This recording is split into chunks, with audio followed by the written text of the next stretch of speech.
ஐயனார் துணை சீரியலில் அடுத்து வர எபிசோடில் வானதி இருந்துட்டு பாண்டிக்கு ஃபோன் பண்ணுறாங்க. ஆனால் பாண்டி இருந்துட்டு வானதியோட ஃபோனை எடுக்கிறதே இல்லை. இவன் பண்ணது ரொம்ப பெரிய தப்பு. என் ஃப்ரெண்டுங்க முன்னாடி எனக்கு எவ்வளோ அவமானமாக போச்சு. ஆனால் இவன் எதுவுமே புரிஞ்சுக்காம என்னோட ஃபோனை கட் பண்ணிக்கிட்டு இருக்கான். ஏன்டா இவனை லவ் பண்ணன்னு எனக்கு இப்போ தோணுது. பேசாமல் எங்கள் வீட்டில் பார்த்த மாப்பிள்ளையே நான் கல்யாணம் பண்ணிட்டு போயிருந்திருக்கலாம். தேவை இல்லாமல் அந்த கல்யாணத்தை கெடுத்துட்டு இவனை கல்யாணம் பண்ணிக்கணும்னு நினச்சல, எல்லாமே என்னுடைய தப்பு தான் அப்படின்னு சொல்லிட்டு வானதி ஒரு பக்கம் பயங்கர கோவத்தில் இருக்காங்க.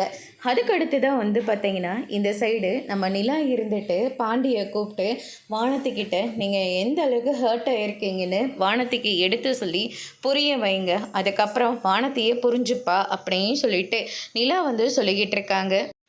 பாண்டி இருந்துட்டு நான் சொன்ன முதல்ல அவள் புரிஞ்சுப்பாளா? கண்டிப்பாக சண்டைக்கு மட்டும்தாங்க நிற்பா. வானத்திக்கிட்ட நீங்கள் எடுத்து சொல்லுங்கள், அதுக்கப்புறம் வானத்தையே புரிஞ்சுப்பா. வேணா நான் வானத்திக்கிட்ட பேசட்டுமா? வேண்டாங்க. அவள் என் மேலே இருக்கிற கோவத்தில் உங்களை ஏதாவது பேசிட்டா அது எங்கள் எல்லாருக்கும் தான் ரொம்ப கஷ்டமாக போயிடும். அதனால் நீங்களாம் வானத்திக்கிட்ட பேசாதீங்க. ஏதோ உங்ககிட்ட சொல்லணும்னு தோணுச்சு, அதனால தான் உங்ககிட்ட நான் சொன்னேங்க அப்படின்னு சொல்லிட்டு பாண்டி இருந்துட்டு நிலா கிட்ட சொல்லிட்டு அங்கேருந்து கிளம்புறாங்க. நிலா இருந்துட்டு பேசாமல் வானத்துக்கிட்ட நம்மளே பேசலாமா? ஏற்கனவே உங்கள் 2 பேருக்குள்ள சண்டை வந்த போது தான் நம்ம பேசின போது வானதி தேவையில்லாமல் பேசிட்டா. இப்போ நீங்கள் யார் குறுக்கால வரதுக்குன்னு கேட்டால் நம்ம என்ன பண்ணுறது அப்படின்ற மாதிரி ஃபீல் பண்ணுறாங்க. அதோடு முடிச்சிருக்காங்க.